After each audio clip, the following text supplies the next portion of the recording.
શ્રી સમય સાજી પરમાગમ કુંદ આચાર્ય દ્વારા વિકસિત છે. તેમાં અમૃતચંદ્રાચાર્ય કરતા આત્મખ્યાતિ ટીકામાં પ્રારંભનો પહેલો શ્લોક ઉપર સ્વાધ્યાય ચાલે છે. પછી ગુરુદેવશ્રીના પ્રવચનમાં એક કંઈક દ્રષ્ટાંત આવ્યું હતું, કંઈક કદાચ સમજાણું નહીં હોય. મારી માટી પાકડી છે ને એવું બધું કંઈક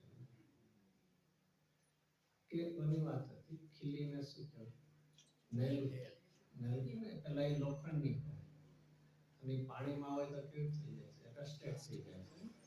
તો પહેલાના જમાનામાં શું કહેવાતું કે મારી માટી શું છે, પાખડી છે. એટલે કે એમાં કોઈ કંઈક ફોડફોડ થઈ ગયો છે, એમાં પાણી અડે તો પાકે. એમાં ગુરુદેવ કેવું તો શું શબ્દ શેનાથી લેવો હતો. જૂના જે હશે ને એને કદાચ ખબર હશે, જે નોનવેજ હોય વસ્તુ એને શું કહેવાય ખબર નહીં, પરમાટી કહેતા. એનું નામ પણ ન હોય. કહેવાનું શું હતું કે એટલી બધી એનાથી ભિન્નતાનો ભાવ. ગુરુદેવસિંહ જે પૈસાને ધૂળ કહે છે ને એના ઉપરથી શબ્દ આવ્યો હતો. અને ગુરુદેવ બહુ રિપીટેડલી બોલતા હોય છે. ક્યારેક એમ લાગતું હશે ગુરુદેવસિંહની નજરમાં એવું જ દેખાતું હશે, ખાલી બોલતા હશે કે નજરમાં જીવનમાં ક્યારેક પણ ભલે કોકની વાત કરે એના આટલા છે આ છે, પણ અંતે એની ઉપેક્ષા પ્રત્યે બહુ જરૂરી શું છે, જરૂરી શું છે. ઉદય તો ચક્રવર્તીના પુંજ જેટલા હોય, ઉદય તીર્થંકર પ્રકૃતિના જેવા હોય, પણ એનાથી ઉપેક્ષા વૃત્તિ મોટો વૈરાગ્ય છે. ઉદયનો નિષેધ નથી, ઉદય છે તો એના નિમિત્તે બહારનો એવો સંયોગ પણ હોય છે, પણ વિચાર શું કરવા જેવો છે કે એના તરફની શું હોવી જોઈએ, ઉપેક્ષા, ઉદાસીનતા હોય અને એનું નામ ખરો વૈરાગ્ય છે. ગુરુદેવસિંહ આ રીતે ધૂળ કહીને શું કહેવાય, ઉદય હોય તો હોય છે એમાં કોઈ, પણ એનાથી ઉપેક્ષા વૃત્તિ હશે એ સાચી ખારા છે.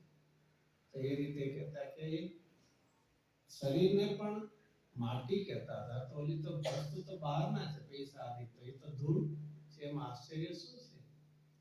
એટલે કહેવાની પહેલા ભાષા પણ એ પ્રકારની. અત્યારના તો ખબર નહીં પૈસા શું છે નહીં, ઓલા હોય છે ને બળ કેટલા પ્રકારના, 3 પ્રકાર છે. 10માં આવે ને મન બળ, વચન બળ, કાય બળ. આપણે એક નવું બળ ઊભું કરી નાખ્યું. શું છે નહીં, મની પાવર નહીં, આપણે એક નવું ઊભું કરી નાખ્યું ને. અરે કાંઈ બધા નાશવાન સંયોગમાં ક્યાં અસલ પાવર એક નવું ઊભું કરી, આપણે બધું નવું ઊભું કરી નાખ્યું. તો એ વાત ગુરુદેવસિંહ બધું ઘણું કહેતા હોય છે. આપણે એક પ્રવચનમાં પણ ઘણું એ મેળવીને કહેતા હોય છે. આપણે અહીંયા આપણા વિષય ઉપર આપણે આવી જઈએ. એક સરસ એમાં શબ્દ આળસ છે. આળસ પ્રમાદ છે. પૂજામાં સંયમ ધર્મ છે એટલે તો એને પ્રમાદની વાત આવે છે. આળસ, આળસુ કોણ છે, લેઝી. લેઝી કે લેઝી કોણ છે, જ્ઞાની કે અજ્ઞાની. લેઝી કોણ છે, જ્ઞાની કે અજ્ઞાની. આપણે બધા અજ્ઞાની જ કહેશું ને, નેચરલ, બટ નેચરલ છે. જ્ઞાની પણ એટલા આળસુ છે કે સ્વભાવની બહાર આવવા ઈચ્છતા નથી. અને આપણે એવા આળસુ છીએ કે સંયોગમાંથી બહાર આવવા ઈચ્છતા નથી. બે છે. અને આવું ક્યારે થાય છે. આજે એ પણ એક સરસ આવ્યું તો રસની વ્યાખ્યા, પણ એક થોડું વિચારે બધે ઘણું બધું કહી જાય છે પ્રવચનમાં. જેને જેની રુચિ હોય ને એમાંથી બહાર આવવું નહીં ગમે. જ્ઞાનીને તો પોતાના સ્વભાવની એટલી રુચિ લાગી છે, મહિમા લાગી છે, એમાંથી બહાર આવવું ગમતું નથી. નિરાજ હોય, 7મા ગુણસ્થાનમાંથી 6ઠા ગુણસ્થાનમાં આવે તો કેવું લાગતું હશે. થોડુંક એક એક્ઝામ્પલ તરીકે કમ્પેર કરવા માટે, જેમ કાવ હોય અને એનો કાફ હોય પાછળ, એમાં આંચળમાંથી દૂધ પીતો હોય. બધું પી જાય તો પોસાય નહીં, તો તો એનો જે માલિક હોય એને શું કરે? એટલે આ બહુ ઇઝીલી આવી જાય ને? નહીં તો શું કરે? આવું અહીંયા જોયું તો નહીં, પણ આમ ખબર તો હશે ને. પોતાનું એક્સ્ટ્રીમ જેટલું હશે એટલું બળ એ પોતે યુઝ કરશે, કારણ કે એનામાં જે રસ આવે છે ને એમાંથી એને છૂટવું ગમતું નથી. તો જ્ઞાનીને મુનિરાજને એવું સ્વરૂપનું લાગ્યું છે રસ, અને એ રસની વ્યાખ્યા ગુરુદેવ શ્રી કે રસની વ્યાખ્યામાં શું લીધું હતું? જેનો રસ આવે ને એની એકાગ્રતા, એમાં વિષયમાં એક આવું પણ સમયસારમાં હશે કે હશે જ ને? સમયસાર એટલે બધું છે, અહીંયા ચિંતા ન. પણ શું કહેવાય છે તારે એનો એટલો સાહેબ કહે છે ને એન્સાઇક્લોપીડિયા, એવું અહીંયા છે. પર એન્સાઇક્લોપીડિયા છે, તમારે જે જોતું બધું મળી શકે. પેજ નંબર અહીંયા 84 છે, અથવા તો પૂર્વ રંગનો જે છે છેલ્લો 32 નંબરનો કળશ, એને છેલ્લું, એના ભાવાર્થમાં પણ છેલ્લું છે.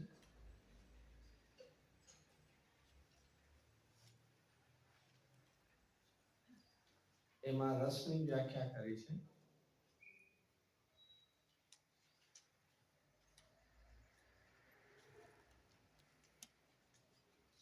એમાં કેટલા રસ ગણ્યા છે? 8 રસમાં એક નવો કયો રસ કીધો છે એમણે? શાંત રસ. એની વ્યાખ્યા આવે છે ને, શાંત રસમાં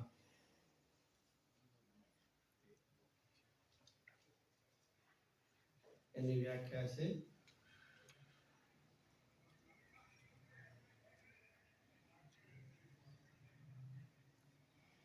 રસમાં એનું જો એમાં છે, એમાં અહીં ટીકાકાર એવો આશય છે કે એવો પેરેગ્રાફ મળે છે, એમાં 7મી 8મી લાઈન છે. સામાન્યપણે રસનું એ સ્વરૂપ છે કે મળે છે પેરેગ્રાફ, અને એમાંથી 7મી 8મી લાઈન છે. સામાન્યપણે એક કોમનલી એવી રીતે વ્યાખ્યા છે કે રસનું એ છે કે જ્ઞાનમાં જે જ્ઞેય આવ્યું તેમાં જ્ઞાન તદાકાર થયું છે. જ્ઞાનમાં જે જ્ઞેય આવ્યું તેમાં જ્ઞાન તદાકાર એટલે તે રૂપેમાં એકાકાર લીન થઈ ગયું, તેમાં પુરુષનો ભાવ લીન થઈ જાય અને અન્ય જ્ઞેયની ઈચ્છા ન રહે, તે રસ છે. આવી ગયો શબ્દ. એક જ્ઞેયમાં જાય, જેમાં કોઈને ગળ્યું ભાવતું હોય, અને એમાં જેમ મેંગોની અહીંયા સીઝન કાંઈ હોય કે ન હોય, પણ ઇન્ડિયામાં જેમ મેંગોની સીઝન આવે તો કેવા રસ ખાવામાં કેવા થઈ જાય, એવા એકાકાર થઈ જાય કે બીજી વિકલ્પ ના આવે, જ્ઞેયાંતર ન થાય, અને તેનું નામ શું કહે? જે વિષયમાં એકાકાર થાય અને બીજા વિષયમાં ન જાય, ઉપયોગ ન જાય, એ તરફનો વિકલ્પ ન આવે, તો તેનું નામ શું કહેવાય? રસ કહેવામાં આવે છે. એમ અહીંયા રસની વ્યાખ્યા પણ શું છે? જીવ કેવો થઈ ગયો છે? આળસુ થઈ ગયો છે. તે રસની પણ વ્યાખ્યા કરી હતી કે જ્ઞાનીને આત્માનો એવો રસ જાગ્યો છે કે હવે બીજા વિકલ્પો અનુકૂળતાના ડગલા હોય તો પણ એના શું હોય છે? એના પ્રત્યેની ઉદાસીનતા હોય છે. આપણે હવે આપણા વિષય ઉપર આપણે આવી જઈએ. પહેલા નંબરનો કળશ પેજ નંબર 2 છે. એમાં પહેલી કોની વ્યાખ્યા આવી? 4 શબ્દો એમાંથી હતા. એમાં પહેલો શબ્દ કયો હતો? ભાવાય. અને ભાવાયનો અર્થ શું કર્યો? વસ્તુ. વસ્તુ પહેલા કયો શબ્દ છે? સત્તા. સત્તા એટલે એક્ઝિસ્ટન્સ. સત અને તા, હોવા પણ, અસ્તિ પણ. જેમ જીવ અને જીવત્વ, શું ફરક પડે છે? જીવ અને જીવત્વ શું ફરક છે? અસ્તિત્વ, જીવ, જીવત્વ, શું ફરક? આ કઈ લેંગ્વેજના ક્લાસીસ નથી, પણ આમ થોડું આવો મીનિંગ જો ખબર હોય તો બધું ખબર પડે. જીવ દ્રવ્યનું નામ છે અને જીવત્વ એના ગુણનું નામ છે. 47 શક્તિ છે, એમાં પહેલી શક્તિ કઈ છે? જીવત્વ છે. અને 47 શક્તિ શું છે? શક્તિ છે કે ગુણ છે? શક્તિ છે કે ગુણ છે? ગુણ છે કે ફરીથી શક્તિ છે? ત્યાં તો શક્તિ કીધી છે. ભાઈ શક્તિ કહો ગુરુદેવસિંહને ક્યારે પણ એ શક્તિ ઉપરના પ્રવચન ઓલમોસ્ટ 2-3 પ્રવચનમાં શરૂઆત જ કરે. શક્તિ કહો, ગુણ કહો, સ્વભાવ કહો, સ્વરૂપ કહો, બધું એક જ છે.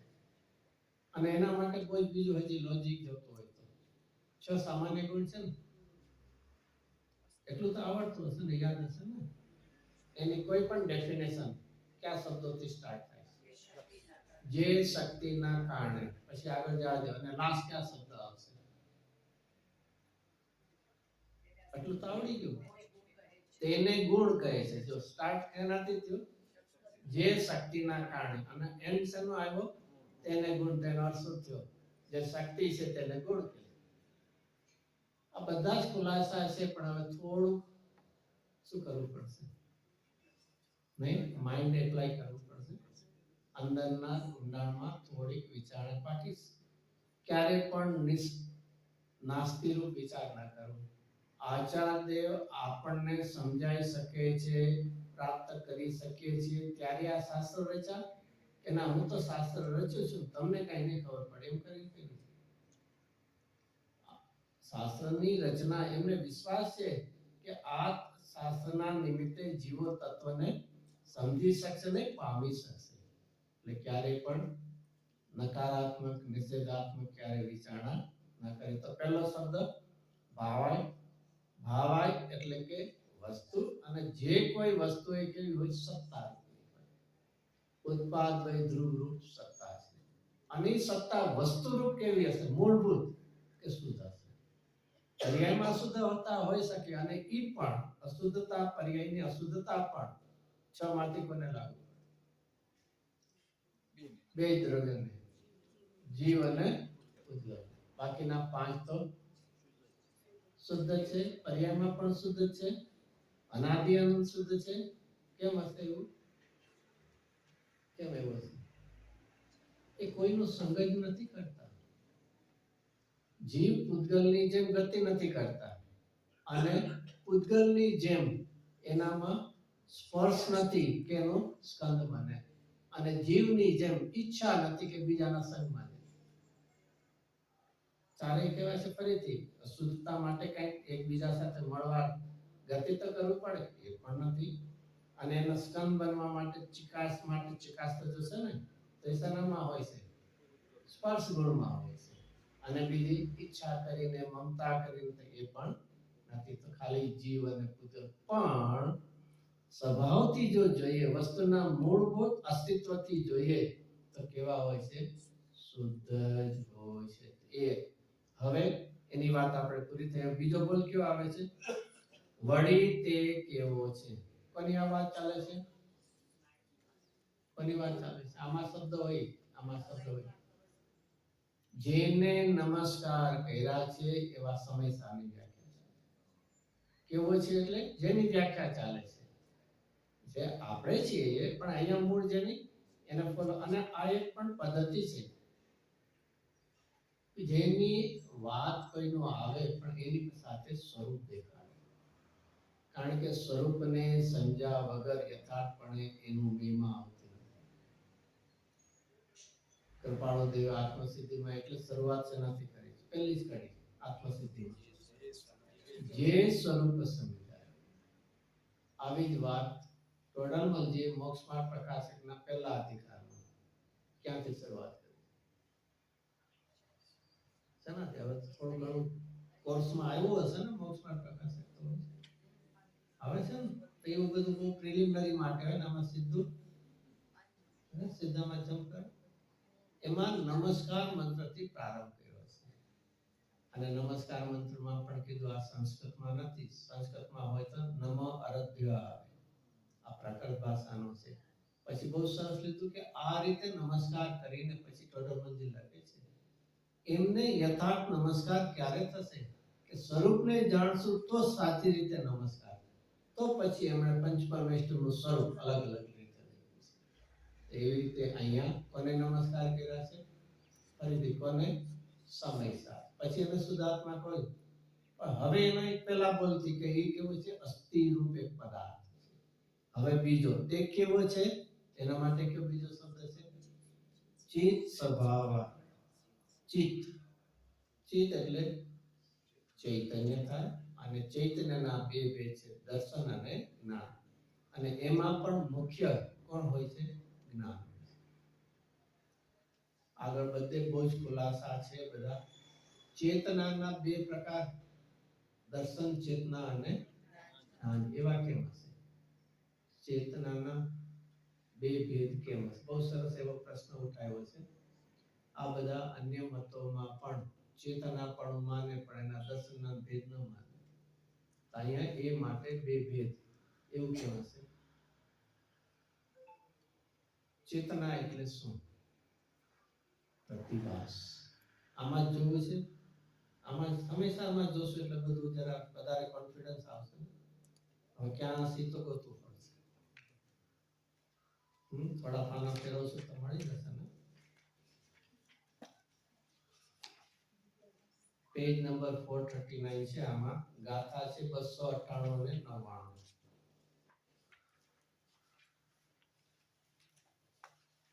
ગાથા નંબર મોક્ષ અધિકાર છે 298 299. અને એના પહેલા ટીકા પૂરી થઈ, પછી ભાવાર્થ પૂરો થયો, અને પછી પાછી ટીકા આવે છે. શ્લોક નંબર 183 ઉપરની ટીકા મળે છે કોઈ? અને એમાં શું છે? અહીં પ્રશ્ન થાય છે કે મળે છે ચેતના દર્શનના ભેદોને કેમ ઓળખતી નથી? આવી જે આપણે ક્વેશ્ચન લીધો એ અહીંયા ચિત્ત સ્વભાવ છે ને, એટલે એની સવાલ કે જેથી ચેતનારો દ્રષ્ટા તથા જ્ઞાતા હોય છે. જ્ઞાતા દ્રષ્ટા આપણે બોલીએ છીએ ને. હવે એનો ઉત્તર કહેવામાં આવે. પ્રથમ તો ચેતના પ્રતિભાસ સ્વરૂપ છે. શું શબ્દ વાપરે છે? જેવી રીતે કોઈ મિરર હોય ને, એની અંદર શું થાય? ઇમેજ. એમ ચેતનામાં શું છે? જેવા બાયના પદાર્થો છે એમાં એનું શું છે? રિફ્લેક્શન. એમાં એનો ઇમેજ થાય છે. ઓકે, અહીંયા જે કે ચેતના કેવી છે? પ્રતિભાસ. હવે તે ચેતના એટલે કે જે પદાર્થોનો જેમાં પ્રતિભાસ થયો છે એ કેવી છે? દ્વિરૂપતાને એટલે કે બે રૂપપણાને ઓળખતી નથી. કારણ કે સમસ્ત વસ્તુઓ સામાન્ય વિશેષાત્મક છે. શું શબ્દ વાપર્યો? સમસ્ત એટલે છ દ્રવ્ય કેવા છે? સામાન્ય અને વિશેષ. સામાન્ય એટલે અભેદ સ્વરૂપ પણ છે અને ભેદ સ્વરૂપ. દ્રવ્યથી જોઈએ તો કેવો છે પદાર્થ? એકરૂપ છે. દરેક આમાં આપણામાં જોઈએ તો જીવ જીવ જીવ પણ છે. પણ ગુણથી જોઈએ તો શું દેખાય છે? જ્ઞાન, દર્શન, ચારિત્ર્ય એવા વિશેષ છે. પર્યાયથી પણ જોઈએ તો એ જ્ઞાન ગુણમાં લઈએ તો મતિ, શ્રોત, અવધિમાન. તો કોઈ પણ પદાર્થ કેવા સ્વરૂપે છે? સામાન્ય વિશેષ સ્વરૂપે. એટલે કે બીજા અર્થમાં અભેદ અને ભેદ સ્વરૂપે. જેને બીજી ભાષા અન્વયપણું પણ છે અને વ્યતિરેકપણું પણ છે. નિત્યપણું પણ છે, અનિત્યપણું છે. એકરૂપપણું છે દ્રવ્યથી, ગુણ પર્યાયથી. અને તો પછી જો આખો ન્યાય છે નથી લીધું. ફરીથી ચેતના એટલે શું? પ્રતિભાસ. કોનો પ્રતિભાસ પડે? કોઈ પણ પદાર્થ. જળ, ચેતન, રૂપી, અરૂપી કોઈ પણ પદાર્થનો ચેતનામાં શું પડે છે? રિફ્લેક્શન, ઇમેજ, પ્રતિભાસ. હવે સામો જે ઓબ્જેક્ટ છે, પદાર્થ છે, એ કેવો છે? સામાન્ય વિશેષ સ્વરૂપ છે. એને કટ કે ભેદાભેદ સ્વરૂપ છે. એનો જે રિફ્લેક્શન, એનો જે પ્રતિભાસ થાય એ કેવો હોવો જોઈએ? એ પણ ભેદાભેદ રૂપ હશે, સામાન્ય વિશેષ રૂપ હશે. તો જે સામાન્ય પ્રતિભાસ છે એનું નામ દર્શન છે, અને વિશેષ પ્રતિભાસ છે એનું નામ જ્ઞાન છે. આ રીતે ન્યાયથી છે કે ચેતના છે એના નિશ્ચિત રૂપે ક્યારે પણ લાગે સમયસાર જેવું પરમાગમ એમાં આવા પણ ન્યાયો છે. કારણ કે અન્ય મતોમાં ઘણા વિપરીતતા. તો અહીંયા આચાર્યદેવ અધ્યાત્મિક તો છે, સાથે સાથે આ બધું તત્વ પણ, મૂળભૂત તત્વ પણ આમાં આપણને ઘણું લીધું છે. અહીંયા આપણા વિષય પર આવી જાય કે હું ભાવાય પદાર્થ તો છું, તમારો સ્વભાવ શું? કોઈ પણ એવો પદાર્થ દેખાડો કે જેની અંદર એનો કોઈ સ્વભાવ ન હોય, એમાં એનો કોઈ ગુણ ન હોય, એવો કોઈ પદાર્થ કોઈ પણ હશે. હશે હશે ચલો આપણે ઘરમાં હોય તમે ડસ્ટબિનમાં શું નાખે, ફગ્યો વાળો ત્યારે શું કરે, તેમાં કઈ ગુણ ન હોય ને, કઈ કચરો કે કચરો, એમાં કઈ ગુણ ન હોય ને, શું હોય ગુણ, ગુણ હોય તો રાખે નહીં, ફેંક્યું કામ થઈ જાય, શું છે એમાં ગુણ, શું છે? અરે ભાઈ, તારા માટે કદાચ નકામું હશે, પણ કદાચ જે ટુકડા કાગળના હશે ને, કદાચ કાવ ગાય આવશે તે ખાઈ લેશે, એના માટે ફૂડ જેવું હશે. ક્યારે પણ અને જો કોઈ કે એનામાં ગુણ જ નથી, તો એક પદાર્થથી બીજો પદાર્થ જુદો કેવી રીતે કરે, ડિફરન્શિએટ એનાથી કરીએ છીએ. કેમિસ્ટ્રીમાં ડિફરન્ટ પ્રકારના એલિમેન્ટ્સ જે બધા છે એને શેનાથી જુદા કરે, આ સોડિયમ છે ને, સલ્ફર છે ને, ક્લોરીન છે, એ બધાનું જે જુદું થાય છે, ગેસીસ તો જુદા છે, હાઇડ્રોજન ને ઓક્સિજન ને નાઇટ્રોજન, એ બધા એલિમેન્ટ્સ ને શેનાથી જુદા પાડ્યા છે, ખાલી આઉટલુક થી પાડ્યા છે કે એના સ્વભાવથી? આઉટલુક થી ખાલી હશે ને તો વ્હાઇટ કલરનું તો સોલ્ટ નો પાવડર પણ છે અને સુગર નો પાવડર પણ છે, ફિઝિકલી આઉટલુક થી કેવા છે ભાઈ, સરખા છે, અને છતાં કેવા છે, ડિફરન્શિએટ શેનાથી કરીએ છીએ, એના સ્પેશિયલ પોતાના. તો એ રીતે અહીંયા જૈન દર્શન કહે છે કે કોઈ સબસ્ટન્સ છે, પદાર્થ છે, તો એનો પોતપોતાનો અંશ શું હોય છે, સ્વભાવ, ગુણ. જેને તો અહીંયા પ્રશ્ન પૂછ્યો કે આપે જો સમય સારને એક પદાર્થ કહેતા કહો છો, તેનો ગુણ કેવો છે, એના માટે શું જવાબ આવ્યો, ચાલો એ વાંચીએ આપણે. જેનો સ્વભાવ ચેતના ગુણ રૂપ છે, કોનો સ્વભાવ, સમયસાર એટલે કે શુદ્ધાત્મા, એટલે કે મારો, મારો કયો સ્વભાવ છે, ચેતના ગુણ રૂપ છે. નહીં, આપણો સ્વભાવ કેવો છે, કોઈ કોઈ ભાઈ જરા મારો તો મસ્કરાનો સ્વભાવ છે, કોઈ ખરાબ નહીં લાગતા એવું કરીએ ને આપણે, અને ભાઈ એનો સ્વભાવ કેવો છે, ક્રોધી છે, ઓલો કેવો છે, બહુ પ્રાઉડી છે, એ આત્માનો સ્વભાવ નથી. અને જો આત્માનો સ્વભાવ હોય તો કોઈ દી જાશે નહીં. તો મારો સ્વભાવ શું છે, જ્ઞાન સ્વભાવ છે. ક્યારે પણ જીવમાં જ્ઞાનનો અભાવ હોય એવું દેખાડો, ક્યાંથી લઈને રેન્જ આખી આપણે વિચારીએ, ક્યાંથી રેન્જ લેશું, નિત્ય નિરોધના જીવથી માંડીને સિદ્ધ દશા સુધીની કોઈ પણ રેન્જ લ્યો, ઇન બિટવીન, જેનામાં જ્ઞાન ન હોય, જ્ઞાન ગુણ તો નહીં, પર્યાયમાં પણ જ્ઞાન ન હોય.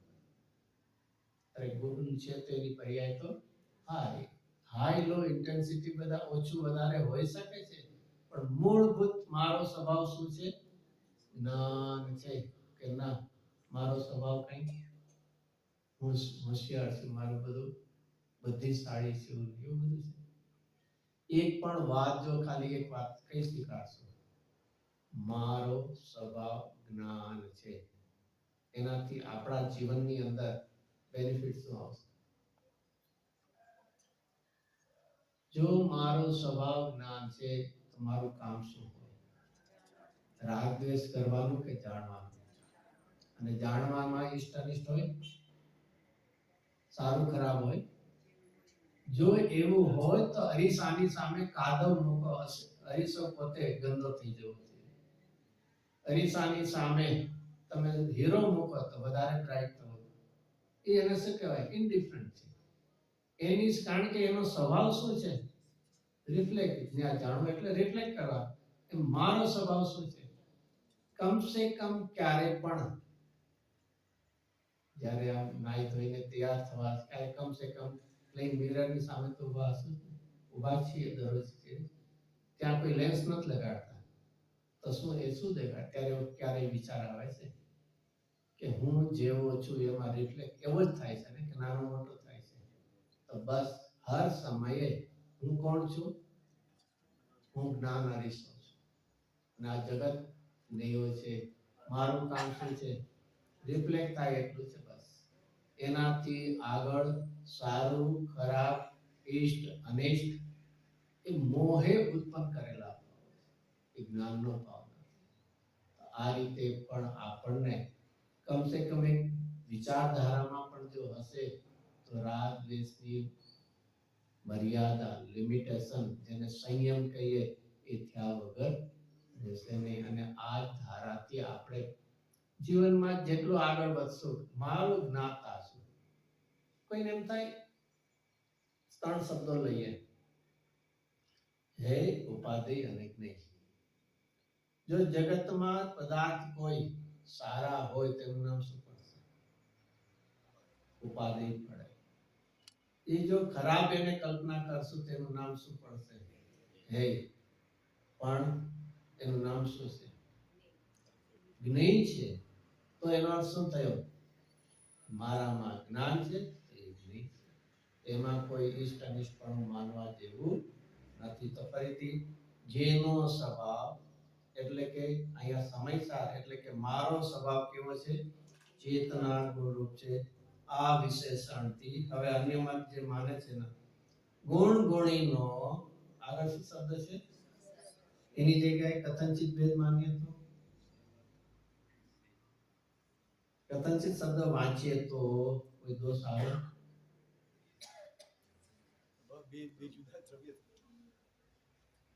કથનચિત કથનચિત વાંચીએ તો કોઈ દોષ આવે?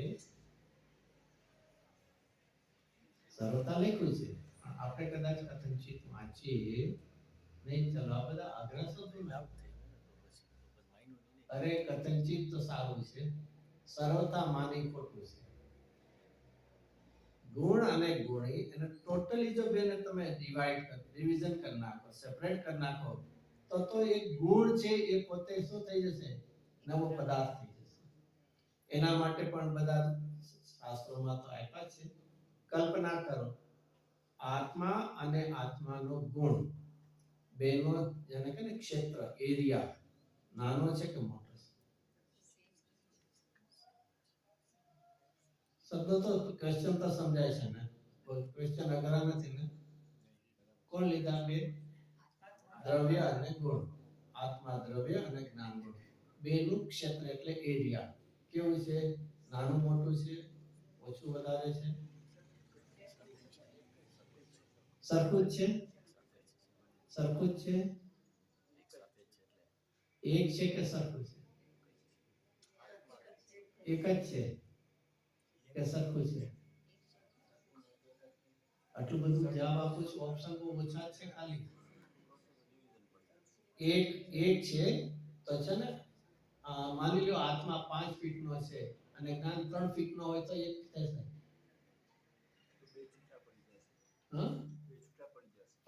આપણે ખાલી લીધું એક છે, એક છે માં આપણે કોઈ સાઈઝ નથી લીધી, અને એક છે તો 5 ફૂટનો, જ્ઞાન 3 ફૂટનો હોઈ શકે છે. તો શું શબ્દ વાપરવો પડશે? એટલે એટલા માટે ખાલી એક નથી. કોઈ કઈ ચાલો સરખું છે, ઇક્વલ હોય તો શું વાંધો? નેક્સ્ટ ક્વેશ્ચન, ચાલો એક કરતા આપણે ઇક્વલ લઈએ તો શું વાંધો? થોડું મેન્ટલ એક્સરસાઇઝ તો કરવી પડશે, ભલે થાક લાગે કે ન સમજાય કે. જો સરખું કરશો ને તો અહીંયા પણ 5 ફીટનો આત્મા છે, અહીંયા 5 ફીટનું જ્ઞાન છે, હોઈ શકે છે. તમે સરખું કીધું છે, તો શું વિચારવું છે? એક પણ છે અને સરખું પણ છે. એક કહેતા એક ક્ષેત્ર આપ્યું અને સરખું કહેતા સાઈઝ આપ્યું. અને જો આવું ન હોય, માની લો આત્મા છે, એના કરતા જ્ઞાન એક્સેસ હોય, ગુણ, તો શું થશે? દ્રવ્યના આધાર વગર ગુણ રહ્યો કે? અથવા તો આત્માને છોડીને આત્માનો ગુણ જો એક્સેસ થઈ ગયો તો બીજાને જ્ઞાનમય બનાવી દેશે પૂતગલને. માટે પણ પોસિબલ નથી. હવે જ્ઞાન ઓછું રહ્યું અને દ્રવ્ય આત્મા એક્સેસ થઈ ગયો. આત્માના અમુક પાર્ટની અંદર જ્ઞાન છે, બીજા પાર્ટમાં જ્ઞાન નથી, તો શું થશે? તો એટલા ભાગમાં આત્મા જડ થઈ જશે. જેટલા એરિયામાં જ્ઞાન હશે દ્રવ્યના, અને એટલા માટે બેયનું શું શબ્દ વાપરવાના? એક પણ છે અને એક સરખું છે. એક ખાલી માનસો તોય અને અહીંયા તો સર્વથા જુદા, એટલે તો બે જુદા જ માને છે. એવું નથી. જે જ્યાં જ્યાં ચેતન ત્યાં આત્મા, એ ગુરુદેવ કડી ગાતા હોય છે, કેવળી બોલે એમ પ્રગટ અનુભવ આપનો નિર્મળ કરો સપેમ. જ્યાં ચેતન ત્યાં અનંત ગુણ, ગુરુદેવ અનંત ગુણ બોલે એટલે આત્મા પણ લઈ એ કેવળી બોલે, બેયને ક્યારે પણ જુદા કરી શકો નહીં. તો એ રીતે ચાલો ફરીથી લઈએ તો આત્મા અને જ્ઞાન એનો સ્વભાવ ફરીથી બે સર્વથા એક છે, સરખા છે, એક સરખા છે કે કથન છે? અહીંયા સર્વથા શબ્દ છે, તો સર્વથા જ એક સરખા છે કે કથન છે? આ બધું બહુ સિમ્પલ છે, હવે ખબર નહીં પ્રશ્નોત્તર માળા ક્યારેક રિફર કરી દે, બધા જવાબ છે. ક્ષેત્રથી અપેક્ષાએ એક સરખા છે, પણ નામથી જુદા છે, સંખ્યાથી જુદા છે અને લક્ષણથી પણ જુદા. કેવી રીતે? આપણે ક્ષેત્રથી તો સરખું લઈ લીધું, આપણે જેટલા એરિયામાં દ્રવ્ય છે એટલા જ એરિયામાં જ્ઞાન પણ એટલું જ છે, એ જ એરિયા ને એટલું જ, બે રીતે. પણ જે રીતે હમણાં લીધું, દ્રવ્યનું નામ શું છે? જીવ, અને ગુણનું નામ શું આવ્યું? જીવત્વ આવ્યું. ફરક પડ્યો. નામ દ્રવ્યનું નામ જીવ છે, ગુણનું નામ જ્ઞાન છે, તો નામ ભેદ આવ્યો ને, સંજ્ઞા ભેદ. પછી પદાર્થ લઈએ તેમાં દ્રવ્ય એક છે અને ગુણ અનંત છે, તો સંખ્યા ભેદ થઈ. લક્ષણ છે, આત્માનું લક્ષણ શું છે? શ્રદ્ધા, જ્ઞાન, ચારિત્ર બધા જેનું છે, અને જ્યારે જ્ઞાન ગુણનું તે જ લક્ષણ જાણવું છે. એટલે આ રીતે જો આટલું બધું એક માઇન્યુટ ડિટેલ વસ્તુના સ્વરૂપ સુધી જૈન દર્શન સિવાય કોઈ તાકાત નથી. પેલા તો આવું કોઈ વસ્તુ વ્યવસ્થા, વિશ્વની અંદર રચના શું છે એની આવી ઊંડાણથી કઈ વાત જ નથી. સિમ્પલ વાત, જગત છે, ભગવાને બનાવ્યું છે, ભગવાન એને ચલાવે છે, ભગવાનને મન થશે ડિસ્ટ્રોય કરશે. છે ને ત્રણ શબ્દ છે ને, શું છે? ક્રિએટર, પછી ઓર્ગેનાઇઝર અને ડિસ્ટ્રોયર, અને એનું નામ જ શું છે? કૃષ્ણ વિષ્ણુમાં જીઓડી, જનરેટ કરે છે, ઓર્ગેનાઇઝ કરે છે, ડિસ્ટ્રોય. ગોડ થઈ ગયા ભગવાન. અરે ભાઈ એવું નથી. આ વસ્તુ અનાદિ અનંત છે, એમાં પદાર્થ છે, તેમાં ગુણ છે, અને એની બધી સુંદર રીતે આવી. ક્યારેક છે ને આવું કરશું તો આપણને જૈન દર્શનની મહાનતા લાગશે કે આવી કોઈ ડેપ્થનેસમાં ડિટેલિંગ ક્યાંય બીજે વાત છે. કોઈ અન્યને પૂછશો, અરે ઘણી વાર એમ થાય જૈનના એક ડિવિઝન વાળાને પણ પૂછો દ્રવગુણ પર્યાય શું છે, જવાબ નહીં મળે. આવું સુંદર એક તત્વ આપણને મળ્યું છે, તો એનું જ્ઞાન કરવા માટે પ્રયત્ન પુરુષાર્થ જે તેનો જ. હવે થઈ ગયું ગુણ ગુણીનો શું છે? ગુણ અને ગુણી એટલે દ્રવ્ય. બે વચ્ચેનું શું છે? સર્વથા ભેદ કરશું, ક્ષેત્ર ભેદ કરશું તો બે જુદા દ્રવ્ય સિદ્ધ થઈ જશે. પણ શેનાથી ભેદ છે? નામથી ભેદ છે, સંખ્યાથી ભેદ છે અને લક્ષણ. ચલો તેમાં માનતા હોય તેનો નિષેધ. હવે ત્રીજો બોલ. ફરી ફરીને જો આખું ચાર બોલથી આખું વર્ણન છે. કોનું વર્ણન છે? જેને નમસ્કાર કરાય સમય સારના. તો પહેલો બોલ ભાવાય એટલે દ્રવ્ય આવ્યું, ચિત્ત સ્વભાવ એટલે ગુણ આવ્યો. હવે ત્રીજું શું આવે છે? હવે ત્રીજું કોણ આવે? પર્યાય. અને પર્યાય માટે શું? તો તમે આવો આત્મા કીધો, દ્રવ્ય એનો ગુણ કીધો, તો અમને જણાશે કેવી રીતે, પ્રાપ્ત કેવી રીતે થશે? તમે એમ કહો કે પહેલાના જમાનામાં કહેવાતું લંકેશ શું છે? સોનું છે. આવું બધી જૂની કહેવાતો નહીં ખબર હોય. લંકા છે ને અત્યારના જેને શું કહે છે? શ્રીલંકા છે, અને જે બીજું નામ અત્યારના જે જ્ઞાન પેલા કહેવાતી, તો કે ત્યાં લંકાઈ સોનું છે, તો જવાય કે? તો કે ત્યાં જવાની ખબર નથી, રસ્તો. તો અહીંયા એવું નથી. આત્મા છે, એ જ્ઞાન સ્વભાવ છે. હજી એક કળશ પણ આગળ આવ્યું કે આત્મા જ્ઞાનમ સ્વયં જ્ઞાન. બહુ સરસ શબ્દ છે. જ્ઞાન અન્યત કરોતિ કિમ. જો આત્મા છે અને જ્ઞાન એનો સ્વભાવ છે, તો જ્ઞાન સિવાય બીજું કરે શું? આશ્ચર્ય કેમ લાગે છે? કોઈ એક બ્રેકિંગ ન્યૂઝ કે ને અહીંયા આવતા હોય છે કે બ્રેકિંગ ન્યૂઝ, એક બ્રેકિંગ ન્યૂઝ આવ્યા કે સુગર ઇઝ અ સ્વીટ. લાગે ને? કેમ ન લાગે? કેમ ન લાગે? અરે ભાઈ બટ નેચરલ છે, એનો નેચર છે, ઇનબિલ્ટ હોય છે. એમાં વળી બ્રેકિંગ શું આવે? એમ આત્મા કેવો છે?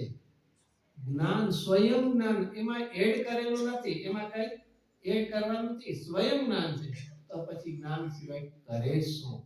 અરે એની જગ્યાએ પછી આગળ ભૂલ શું દેખાડે? પરભાવસ્ય કર્તાત્મા મોહોયમ. હું છતાં પણ જ્ઞાતાપણું છોડીને પરભાવનો કરતા છું, એ મારો મોહ છે. અરે એક એક કળશની અંદર જો તો આખું વાત આવી જશે.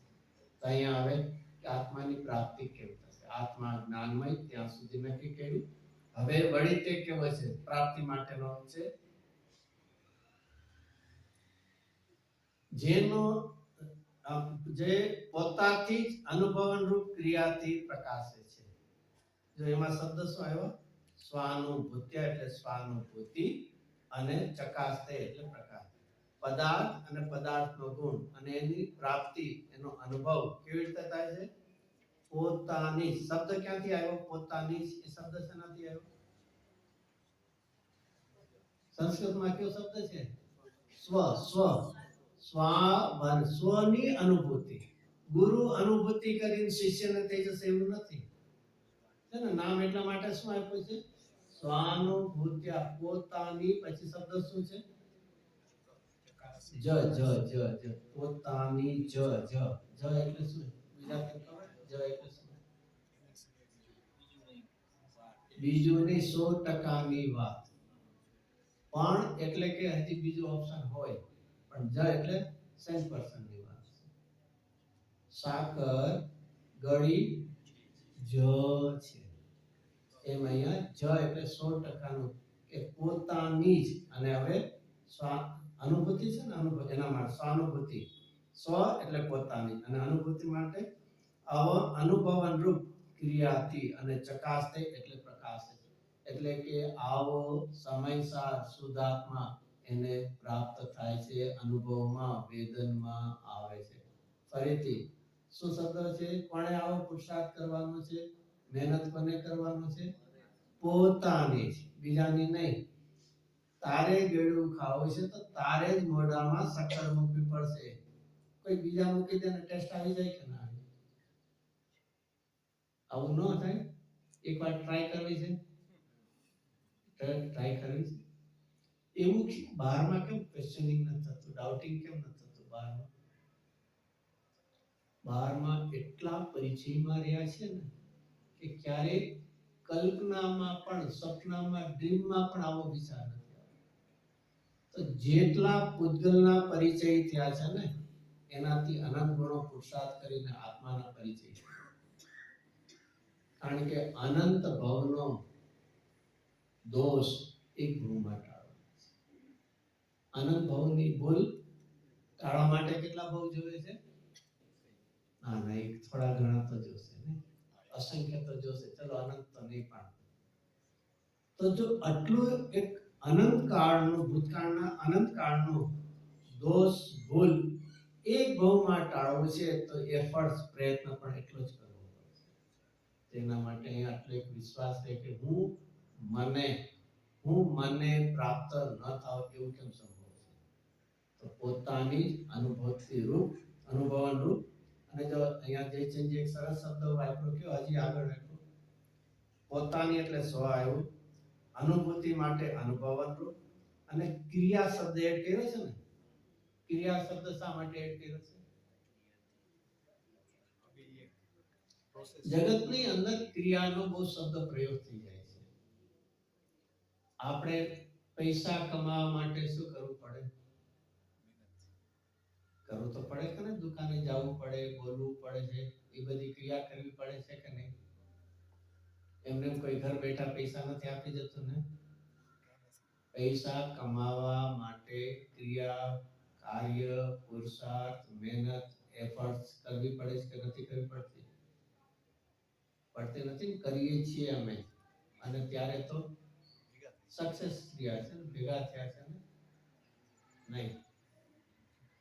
અહીંયા કે છે તારી ક્રિયા, તારો એફર્ટ્સ, પુરુષાર્થ તારા દ્રવ્ય ગુણ પર્યાયની બહાર ન થાય. તો તારી જ એને બીજી રીતે, ચલો બહારની અશુભની જવા દે, પણ ધર્મ માટે તો કરવું પડે કે નહીં કઈ? મંદિર આવવું પડે, પૂજા કરવી જોઈએ સાથે. અહીંયા કે છે તારે કઈ ક્રિયા કરવી છે? જળની ક્રિયા કરવે તારો અધિકાર નથી. વિભાવની ક્રિયા કરવાથી તો દુઃખ કરી રહ્યો છું. હવે એક અનુભવન રૂપ ક્રિયા કરવી છે. કઈ જ કરવાની છે? જળની ક્રિયા કરવી જ કે ન કરવી? પાકું કહેજો. એટલે કરી ન શકતા એટલે ક્યારથી બંધ કરવી છે? કરી શકતા નથી એટલે આજથી તમે કીધું એટલે ભલે આમ થોડું ગળે ઉતરવું તો બહુ મુશ્કેલ પડે પણ છતાં તમે કહો છો એટલે ક્યારથી બંધ કરવી છે? નથી કરી શકતા એ કીધું એટલે અમે માની લીધું પણ હવે ક્યારથી બંધ કરવી? અરે ભાઈ અનાદિ કાળથી કર્યું જ નથી તો બંધ કરવાનો ક્યાં પ્રશ્ન આવે છે? તો શું કર્યું છે? હું કરી શકું છું એવું અભિમાન કર્યું છે. એક બહુ જ વિચારવા જેવું છે. શું થાય છે ઘણી વાર આપણે કે તમે આ બધી બહુ વાત કરો છો પણ કોઈ વસ્તુ છે એ જીભ ઉપર મૂકીએ છે ત્યારે શું થાય છે? સ્વાદ આવે છે કે નથી આવતો? બટ બધું જ બધાને અનુભવ છે. જ્યારે જમવા બેસીએ છીએ ત્યારે જે કોઈ ફૂડ ખાઈએ છીએ એનો આપણને સ્વાદ આવે છે કે નહીં? વેદના આવે છે કે નહીં?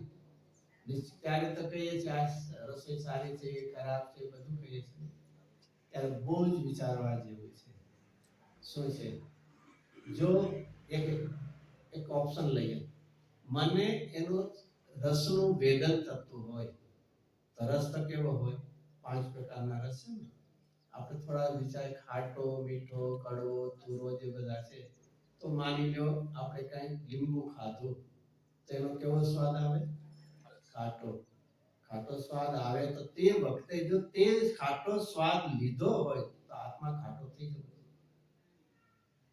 કારણ કે જે રસ લે એમાં થાય છે કે નહીં તો પછી આત્મા ખાટો, તીખો, કડવો થઈ જશે. આત્મા થઈ જાય છે અને જો થઈ જાય તો રૂપી થઈ જાય. જડમાં પણ રૂપી થઈ જશે. તો થાય છે શું? વિચારતા નથી આપણે. ખરેખર જીભ એ રસેન્દ્રિય છે. એના ઉપર એક પદાર્થ આવે છે અને તે વખતે રસેન્દ્રિયના નિમિત્તે થાય છે જ્ઞાન અને માનીએ છે વેદન. એટલો ફરક વિચારવા જેવો છે. થાય છે શું? જ્ઞાન અને માનીએ છે શું? તેના માટે શું કે જો વેદન મને આવતું હોત તો આત્મા તે વખતે એ રસમય થઈ જાય. સ્પર્શેન્દ્રિયમાં લઈએ તો આત્મા ઠંડો કે ગરમ થઈ જાય. તો કે જ્ઞાન તો થાય છે ને તો પછી તો એકમેક થઈ જાય ને. જ્ઞાન થવામાં એકમેકપણું નથી. વેદન માટે એકમેકપણું છે. જ્ઞાન કોનું થઈ શકે છે? સ્વપરનું બેનનું થાય. જ્ઞાન પરને ભિન્ન રહીને જાણે એવો સ્વભાવ છે અને વેદનમાં એકત્વ થઈને વેદન આવે છે.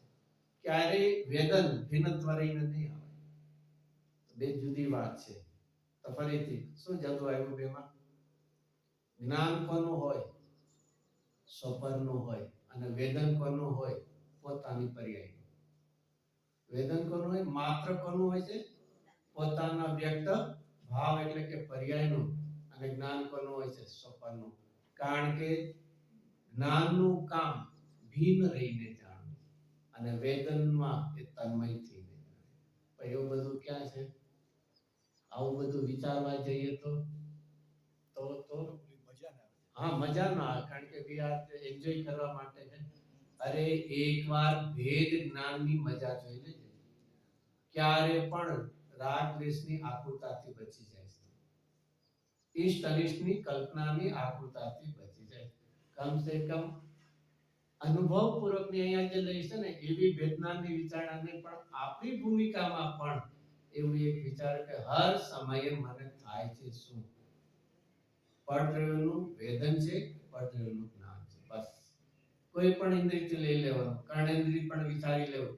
આણે મારું અપમાન કર્યું ને આને મારું સન્માન કર્યું. તને શું થયું છે? વેદન આવ્યું છે કે શબ્દોનું જ્ઞાન થયું છે? તો શા માટે તું રાગ દ્વેષ કરે છે? શા માટે આકુલિત થઈ જાય છે? તો અહીંયા આપણને બહુ સરસ શબ્દ કહીને શેમાંથી આપણે શરૂઆત કરી હતી? ક્રિયા. પોતાની જ અનુભવનરૂપ ક્રિયાથી કોણ પ્રકાશે છે? કોણ પ્રકાશે છે? સમય સાર શુદ્ધ આત્મા પ્રકાશે છે, એટલે કે અનુભવમાં આવે છે, સમ્યક દર્શનની પ્રાપ્તિ થાય છે અને એ જ અનુભવ પછી આગળ વધતા પૂર્ણતાને સૌથી પહેલા અને એને બીજી ભાષામાં શું કહે? સ્વસંવેદન. પોતાને આવો અનુભવમાં સ્વ પોતાને સમ્યક પ્રકારે વેદન અને સ્વસંવેદન અલ્પ છે અને વધતા પૂર્ણ થાય. આ રીતે ચલો બીજા જે માને છે જેનો અર્થ લખ્યો છે જય સંજય, પોતાને પોતાથી જાણે છે. શબ્દ મેળો આગળ. પોતાને ફરીથી કયો શબ્દ આવ્યો? સ્વ સ્વ અને પોતાથી જ. પોતાની એટલે પોતાના જ પુરુષાર્થથી કોઈ આવીને કરી દેશે નહીં. અમારા ભગવાન તો એવા કે ભાઈ અમારું બધું કરી, તમે એની ભક્તિ કરો, ભગવાન તમને ક્યાં લઈ જાય? વૈકુંઠમાં લઈ જાય. બધું તમારે ભગવાન આટલું બધું ભક્તિ તમે કરો, કાંઈ ન કરે. It's to do something ને. ભગવાનને માટે આપણે શું કરીએ? We do everything for the ભગવાન. એટલે એને સામે રિવર્ટ કરીને પાછળમાં શું કરવું પડે? નહીં, અમે ભગવાન સાથે સોદો નથી કરતા, અમે ભગવાન પ્રત્યે ભક્તિ કરીએ છીએ. ભક્તિમાં ક્યારે પણ એની કોઈ સોદો ન કરે. માતા બાળકને મોટો કરે છે, શું કરે છે? સોદો કરે છે કે મોટો થઈને મારું ધ્યાન રાખશે એટલે તો રહેશે. એમ અમને ભગવાન પ્રત્યેની શું છે? ભક્તિ છે. એમાં અમે અરે ભગવાન જેવા પૂર્ણ થયા, મારે એવા થવું છે, એમણે છોડ્યું છે, મારે જોતું નથી. અહીંયા પોતાને પોતાથી જ, જો આખી જવાબદારી આપણી છે, પોતાને પોતાથી જ અને અનુભવનો વેદન સાથે હવે શું લીધું? જાણે છે એટલે કે પ્રગટ કરે છે. અને આ રીતે કોઈ માનતા હોય આત્મા જ્ઞાનને સર્વતા પરોક્ષ માને, એ બધાનો નિષેધ કર્યો છે. એનો વિસ્તાર પછી આગળ.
पंच परमेश्वर भगवान नो जय हो।